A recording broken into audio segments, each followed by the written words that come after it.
Welcome to Golden Hour Health and Safety, where we discuss pre-hospital information geared towards EMRs, EMTs, and paramedics of different levels. Today, we are going to be going over acetaminophen in a very similar style to a typical EMS drug card. A quick disclaimer before we begin. This is for information only, and this does not replace your local training, protocols, new information, or research, and is not intended for those not working in, towards, or involved in healthcare. Please always follow your local protocol as well as your own scope of practice. Acetaminophen is also known as Tylenol, so when you're talking to your patients and you're going through your sample history, just ensure you sometimes use both those terms with them, as they might only know acetaminophen as Tylenol. Acetaminophen is an antipyretic and a non-opiate analgesic, which means that it's good for reducing pain as well as reducing fevers. Acetaminophen is also a relatively safe medication to use, as it does not cause suppression of platelet aggregation, does not cause gastric ulcerations, and does not cause renal impairment. So the mechanism of action for acetaminophen is that it inhibits the synthesis of prostaglandins, which has the ability to reduce fevers and the pain that we spoke of before. Now, this inhibition is limited to the central nervous system and only has minimal effects at the peripheral sites. Now, acetaminophen is readily absorbed and widely distributed through the oral route. That's why in the pre-hospital setting, most of this medication is supplied to you in a pill form or in a liquid form. Most of the acetaminophen is metabolized by the liver, and the metabolites are excreted in the urine. And the half-life in the plasma is approximately 2 hours.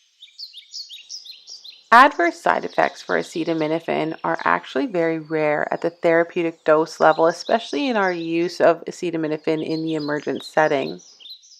Even though the adverse side effects are fairly rare, as pre-hospital care providers and working in healthcare, we still always need to be looking out for any allergic reaction. So always keep it on the table, always consider that it's a possibility, and just keep your eye open for any adverse side effects. As we discussed before, acetaminophen does not cause gastric ulcers, renal impairment, or inhibition of platelet aggregation, so that's not something we're going to be super concerned about in regards to our pre-hospital treatments. However, acetaminophen has been associated with Stevens-Johnson syndrome, acute generalized exanthematous pustulosis, and toxic epidermal necrolysis. Now, these conditions can happen in both an acute and a chronic setting, so if you start seeing those signs and symptoms, this patient does need to be transferred to an emergency department. There are a few interactions that we do want to be concerned about. The first one being alcohol. Increased use of alcohol and its consumption can increase the risk of liver injury, especially with a patient with excessive acetaminophen use. So just take that into consideration.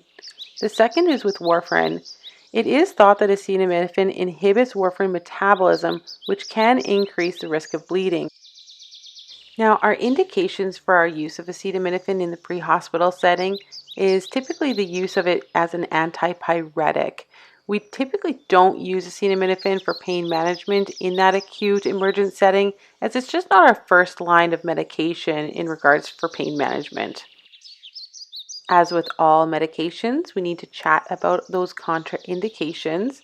When we speak of these in regards to acetaminophen, we're mostly concerned with allergy and hypersensitivity, as well as those patients with severe active liver disease.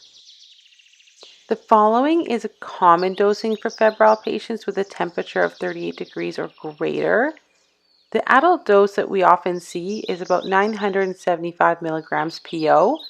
We typically don't need to repeat the dose, and we want to be cognizant that we don't want to exceed that 975 milligrams within that 4-hour timeline. So if our patients have already taken acetaminophen at home prior to your arrival, we would want to get close to that number, but we wouldn't want to excessively exceed that number. With our pediatric patients, we typically see about 50 milligrams per kilogram PO. Again, this one is more commonly in a liquid form, whereas the adult one is more in a pill form. Again, we don't repeat the dose, and we try not to exceed that 50 milligrams a kilogram within that 4 hours. So again, if that patient did take some Tylenol prior to your arrival, we want to get as close as we can to that max, but we're definitely not going to go ahead and exceed that dose.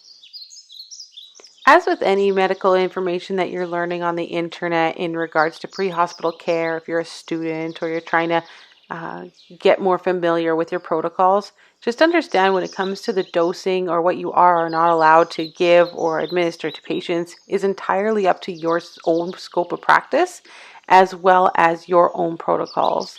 So just keep that in mind going forward. This is here just for information only. So thank you.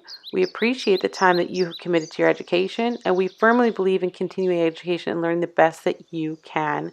If you have any feedback, any questions, or any comments, please let us know.